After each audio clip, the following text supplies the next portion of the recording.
Thanks, Don. We're going to be jumping right into this one because the action is still going right now. We're about 30 minutes into the game, and honestly, we just need to get right into this as fast as possible here, Clement. So to take a look at things, we have an inhibitor down and there is a team fight in the mid lane. Marin's getting caught out, and it's going to be the lockdown and the full kill coming out here to WE. Goong getting forced back into this mid lane, and Marin, they're going to have to kill him once more. Glory and death, but that's going to be another kill over to WE and actually able to turn this one around. Yeah, basic information on the match right now, TOP are in the lead. They do have the inhibitor down from WE, but WE clawing their way back, just got a pick off of Marin. Yes, so 31 minutes into the game, we're going to do a little bit of a recap here. So 55,000 gold, almost 56,000 gold. Just kidding, there's going to be a team fight in the mid lane right here. She lands the Hemo Plague, but it looks like W does want to back away. W looking very antsy as they are 6,000 gold down in this game. 4 towers as well. TOP has a major advantage, and they are on the cusp of finding the 2-0 here. Yeah, and I have to say that W's composition, they don't necessarily have a better super late game team fight. If you look at Kog'Maw's items, he's not going for the IE build, so this is a build that really spikes during the mid game and not necessarily the late game. And if you look at Kled, which is a champion I'm pretty familiar with, I would say, he's actually not that good in late game 5v5 team fights, much better on the catch, but in terms of just straight 5v5 brawlings, you just need to put a tank in front of him and he's pretty much useless. So this is a much different scenario from game 1. I don't think W really had the team fight edge, and they're also staring down the barrel of a 5k gold deficit. There's definitely a bit of a throwback comp coming in from W957. This was a big pick moving into playoffs last year in summer, actually. You know, Mystic going back on the Kog'Maw, Shea looking to carry on this Vladimir, Magic moving towards what I would assume to be a comfort pick, rather, in the LPL. Pretty much everyone wants to go towards the Jarvan, but the Baron has been started off here. Magic is doing his best to try and get involved. He needs to jump over the wall, try and find a steal. XX right now is getting caught out. In comes a Gather ultimate as well, comes down, splits up the fight. 957 getting caught out as well, but he has Skull, he has the Guardian Angel, has multiple ways to reset, and XX, he dies off in the corner there. Marin, huge damage coming in from Xie. He's locked down, and in comes WE looking for the chase right here. Lands the Q, and he's going to be dropping. Goong looks to back away, and WE, they look for the continue. 957, a sliver of HP, but Skull's keeping him alive. He's able to dive the turret once more. Magic looking to fall right here. Last tower shot comes in, and Cat finds the kill, but the team isn't there. 4 for 1. WE find a massive win. And if you look at that fight, the real problems were TOP, where they were kind of cut off from their own members. There was one fight on the top left, and then another fight in the bottom. Kuhn landed, but did not hit anyone, and they had to funnel their members through a choke right in front of Mystic. So Mystic got a lot of free damage right there. If you look at his health bars, basically untouched. He doesn't have any sustain. He was untouched through that entirety of the team fight, and they were able to win. Huge turnaround from WE. They really needed that fight. They really needed that Baron. And now you take a look at the gold totals, only 1,000 in it now from what was a 6,000 gold deficit. So I really question if XX should have been here, because he's the one with the smite, not the CC. He shouldn't really be here trying to zone people away, and he just gets caught out, almost instantly dies. Goong comes in, doesn't hit anyone, and just look at Mystic. No one is touching that man, and TOP all have to funnel through this place. Vladimir comes in through the flank. Chocho is pretty much dead the second he uses his perfect timing. And the weakness we said about Kled doesn't really exist in this scenario, because he didn't have to use his ult at all. He uses his ult at the very last second right here just to catch up. And there's just so many health bars to try and get through. The guy's like a raid boss right here. The fact he's got Skull, then he's got the Guardian Angel, then he's got Skull again, and then you also have to kill Kled on top of that. He doesn't even have to burn the Guardian Angel in that fight. WE are going to come back into this dragon and take it away. XX behind, looking for another fight, however. He's closing in from behind. Goong in with the ult spin. A 5-man knockup comes in. Can they convert, though? XX has moved away from the fight. He needs to get back in right now, but Cat's going to die by himself. Marin and Choo-Choo kiting back. 957 slow, but he's got the Guardian Angel. And there's the Cataclysm still available for Magic. Choo-Choo running away from the fight. Marin doing what he can as well, but it's too little. It's too late, and TOP lose 3 members. Another strong fight coming out from WE. Again, XX caught off on the side, really wasn't able to do much on the flanks, while you could see like Mystic was very well protected. I can't help but feel like TOP are playing their cards too fast in the sense. They could still take the fight. They didn't really need the flank from XX, and XX was caught out way too early. WE, they have the ultimate in from Kled. He was trying to find a pick right there, but the mid tower is about to crack here. Moving on to the inhibitor as well, and WE, 2 massive team fights for them. One around the Baron, one around the Dragon, has flipped this game, and WE now 4,000 gold ahead. A flip of 10,000 gold in the last 5 minutes. They haven't necessarily been able to really equalize all of the map, but those 2 big team fights really put them ahead in terms of the gold lead, and that they do have their inhibitor back up again. So pretty much things going towards WE ever since we started watching. Yeah, pretty much. We are maybe the curse for TOP right here, Clement. And WE managed to get more and more and more. 957 now moving to the top lane. Just going to build up on this beefy Kled, moving towards this last item right here. Already has the Gargoyles, the Titanic, the Black Cleaver, and the Guardian Angel. So 957, very, very big. Very hectic schedule for us, jumping into the fights very early on. We didn't see the first 30 minutes, so I think I have the liberty to kind of revise my statements over the course of the cast. Yeah, 100%. Just give my second thoughts on it. It does seem like actually Xie is a really big point for WE. He's able to get in the backline a lot easier than I would have assumed. I thought that TOP with Leona, with Sion would be able to hold off the front line coming in from WE, but that doesn't really seem like to be the case. In 2 consecutive fights, Xie has had a really good showing onto Chocho, and that really has swung it. 100%. And now WE pushing in this bottom lane. 5-man stack, and the double cannon minions are slowly chipping this one away. Winds of War will knock down one of them, and Piercing Arrow will kill the other. So WE have to wait for the next minion wave to try and look for this one. They do not have any more Baron buff, however, so this will be slightly harder for them to try and knock down this tower. TOP are stepping forwards, and again, they have the wave clear from long range, using the Winds of War. The Piercing Arrow is coming through, so WE, they are really just getting stalled out. They haven't even hit the turret yet. I wonder what they're trying to accomplish here, because if you look at TOP's composition, they have very good wave clear. WE basically stacking up for no reason, waiting for the minions to do their job, I suppose, but kind of a weird strategy going in.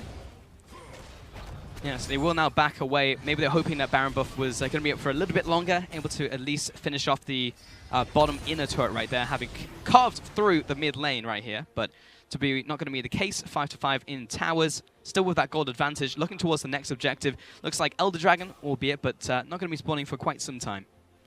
Yeah, and I do think TOP needs to rethink how they're going to take these team fights.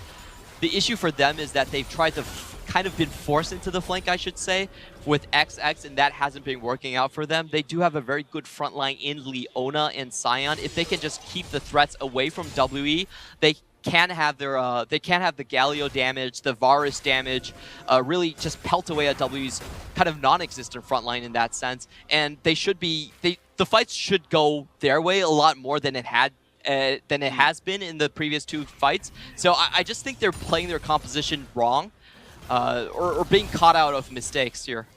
Yeah, and it seems like in theory it definitely should be working. I do agree with you. Goong's actually gone towards the exhaust as well on Galio, so hoping he can get into that backline, place down the exhaust on either Xie or Mystic in this one, try and dampen some of that damage coming out here. But really, to put a spotlight once again on Xie has been doing massive work, not only in this game, but in general. You know, this guy does get a lot of resources. Like his CS per minute is the highest out of any mid laner. His CS per minute is 2nd highest, but he also has the 1st higher damage share for any mid laner. Is the only reason that I feel like WE is still in contention for playoffs. Without Xie at this split, I think WE is just kind of on the same level that OMG is currently. So the guy that in the middle really keeping his team afloat. And with Magic, I feel like he's getting a lot more attention in the laning phase as well. This new jungler has really been enabling Xie a lot more. He's a more gank-focused jungler, and he does seem to kind of follow what Xie tells him to do. And so far, that is a band-aid that is definitely working for WE right here. Right now, they have managed to wrestle control back over in this game. We're almost 40 minutes into Game 2 right here, and WE, well, they need this one to stay alive in the series. We've already spoken about how important it is for WE to pick up these wins right now, especially against some of these teams who are at the bottom of the standings in cross-conference, such as TOP. Because there are multiple teams who are in the Western Conference who are looking towards their playoff spot and saying, we can probably get this one. You know, Vici looking stronger, FunPlus Phoenix, they're right at their heels. In fact, they are tied with WE right now. BLG, a team who definitely still have potential to rise up there. So it's just like, really, you need to get these wins in cross-conference. Yeah, and we do have to remind remind those folks who have came from the LCS, we are still on week 5 for the LPL. So there's still a lot of chances for teams to commit upsets. You really only need 5 wins so far to be in playoff contention for some of these teams. I think BLG is still in a very perilous situation. FPX still has a chance, but here comes the charge. Kled coming in, he's not going to find the target. The flash came out right there from Cat. But again, looking to absorb this pressure. If they have a tank on front, then Kled is engaged. He's going to get them in, but he's not going to nuke down the target, which is really what they're looking for. Very risky play right there. If he got tagged by Celestial, there was a chance he wouldn't walk out. In the case though, WE moving down towards this Elder Dragon now, which has spawned, but it's going to be a trade. WE realizing there's 2 objectives on board right now. And ladies and gentlemen, we are on 8.2. Baron is still much more important.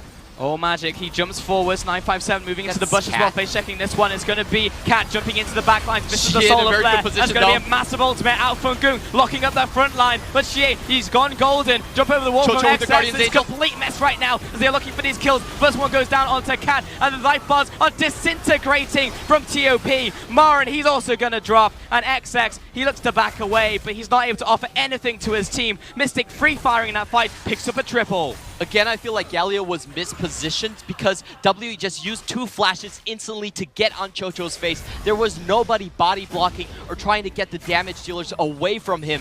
And with him going into Guardian Angel, 5 seconds into the fight, TOP really had no chance. TOP right now is farming the jungle, but the game is ending. You've got the minion wave coming in. WE are knocking this one down, just trying to pad out those stats, it looks like, because WE are going to turn on to the Nexus. Now the recall comes out from XX, but WE, they managed to even up the series. Woo, and such a tough one from WE. When we first got into the game, they were definitely down by quite a bit. 5k down, lost their mid inhibitor, but able to come back because of those team fights. Now, Kha'Zix is a very hard jungler to play correctly in the team fights, and it doesn't look like XX or TOP really have the experience with that pick yet. They gave it the good old college try. They tried, they looked towards that dragon fight, you know, Kha'Zix came in from behind, looked for the flank, and then realized he's a squishy Kha'Zix and can't really do this. Jumps over the wall, and it turned into a 4 versus 5. I don't understand what the idea was for having Kha'Zix to try to zone away when he's the person with the smite right there in the first Baron fight. So a bit of a misplay coming from TOP, but I also want to hit some of the points here in terms of the ban picks. It does seem like if a counter pick is open from WE's side, then Martin won't necessarily go to his split pushers. He will go for something safer like the Scion and try to play the team fight out. Exactly, a big change up from TOP. It's not just one style, looking for the split push, looking for the big, you know, team fight changing ultimates coming out here. He can actually just join the team fight, play with the team, but it netted them a loss. So maybe we should just go back to, you know, the split push, the other strategy. He is the best mercenary because he comes with his own win condition and he doesn't have to mesh with your team. You can just leave him alone on the side lanes. He's very much plug and play right here. So maybe go back to it. We're going into a 3rd game right here, but still the fact that TOP able to push a team like WE so far, very impressive for TOP. So definitely. And I'm just glad I get to cast one more game because so far I think I've only done 20 minutes of it. Yeah, that's true. We've definitely had some fragments of games, but we are moving to his 3rd one. It will be a full game as we are on live right now. So no worries for that one. We'll be heading into the 3rd game very shortly. But for now, we are going to send it over to the analyst desk to take a look at game 2. Thank you so much, gentlemen. And WE evening up the series. We were giving them some flags, and hey, you went to the Worlds as semi-finalists. Now you're losing to a team with a single series win. But hey, they turned it around, they proved us wrong, and they were finally able to pull themselves back together, at least even in this series. Yeah, and it started off kind of, we already showcased it just before we got into the game, that one kind of play that really opened the portion of it, which was pick ban, Galio joins the fight. It's very difficult to be able to jump onto a Galio just because of, or at least the team fight on the bottom side of the map, just because Galio comes in with an ulti that immediately zones your team off of the gank. He comes off, he uses his W, so you have to respect once again the taunt that he's about to have, and he can get that two rotations of that ability in that one fight. So ultimately, you join a fight, you realize that you're not going to be able to execute on it, and so WE was just far behind just from that point forward. Yeah, and then you add on the fact that Marin can teleport in. He's very well known for being flank, sort of a flank player, I should say. Even with the Scion able to charge in from the side, and XX seem to be hugging that bottom side of the map for at least that portion of the game. So TOP, they have this composition where they want to move around the map. They want to have like 1 or 2 people, and then suddenly 5. But they don't get the opportunity to play that style against WE. Yeah, because ultimately they had all that pressure. The reward is supposed to be the big purple worm. If you have that much pressure going into both top lane, mid lane, bottom lane, you don't want to go into a later portion of the team fight because you just get outscaled. We saw the result of that, but the main cause was the Baron fight.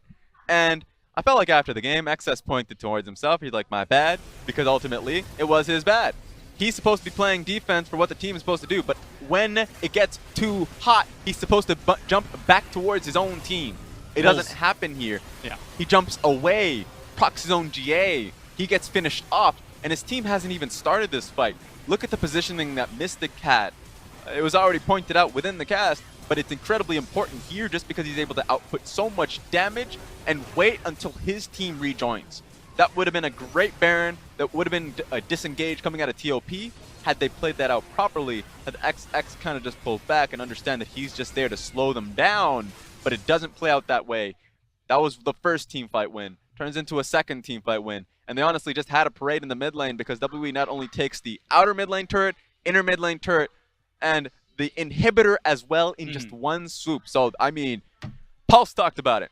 That was a 10k gold swing in just 4 minutes. Yeah, we saw at the very end of the game, it was minus 6,200 to plus 6,600. So just about 12,000 gold difference between that short period of time. That being said, TOP just a few moments later, they tried to get themselves back on the map. You know, they were playing their side waves. They were trying to play the vision. But WE, they found them in that funnel just in front of the Baron. And Mystic had a field day. He wasn't even exhausted until 3 members were dead. Yeah, I think the worst thing about it is just it turns into a disparate situation. If you don't get immediately on top of the Kog'Maw, then there's not much you can do. The one problem with Sion is that he doesn't have a way to just jump into the backline. He has to deal with whoever's in front of him. If he just uses his ulti, that's it for you. So he was able to just find himself spitting, rolling, one person to the next person. They just literally outscaled TOP just because of that one Baron push. So it feels bad for TOP because while in the last game they were able to compete in team fights quite frequently and was able to win just based off that, their composition wasn't really ready for that. The Leona is only really good for, do you have enough burst for this one kill? You don't have the burst, and if they're able to get away from you, well, I'm just standing, I'm pressing W, and hopefully I get one stun before I die. Yeah. Didn't get a stun. Maybe he got a stun. I didn't get to see. But he definitely died. Not that I saw, no. But I mean, the 957 Kled finding out the Leona in the lane, forcing her to flash over the wall to escape, and then a few minutes later identifying, hey, this Leona in front of the Baron doesn't have a flash, and I'm a Jarvan. I can keep her locked in this pit, and then we just kill her. Great. Yeah. Though it was an attempt at TOP to try to get back into the fight, WE, they still managed to keep their cool, and they still showed that they have very solid mechanics. Yes, and so this is when I want to take a step back, essentially, because WE, these fights from that point forward are essentially given to them, solidified for them. Unless if there's a miracle moment, then that's not much you can do about that. I liked the pick ban from TOP. I kind of sang their praises before we got into the game, but it feels bad because if you're a coach, you go into the back, the discussion suddenly is, well, what's easier for us to execute on? If that Baron play worked out, do we have confidence that we can go back into that? Or do we have to go back to practice, essentially, kind of narrow that out? And just say, well, today, it's going to be a Band-Aid. It's going to be a better team fight. Hopefully, it comes down to how much faith I have. As an ex-coach, Raz, yes. I mean, if you were in this sort of situation, how would you set this up for the team? I will say, at the very least, for this game, even though I really like the pick ban, I'll say no Leona, because I think that comes down, you have to play perfectly from the 20-minute moment and forward, and then challenge the Kog'Maw. I think the Varus and the Kog'Maw is fine, does really well within the lane, and can have that win point, I guess, from that point forward. Maybe ban the Kog'Maw, maybe pick a Caitlyn. There are options like that, but 100% I would say the Leona probably has to go. Okay, well, we'll have to see if that's the case in that next game. Of course, our man of the match for that game one went to Xie in the mid lane on the likes of Vladimir. 4, 1, and 8.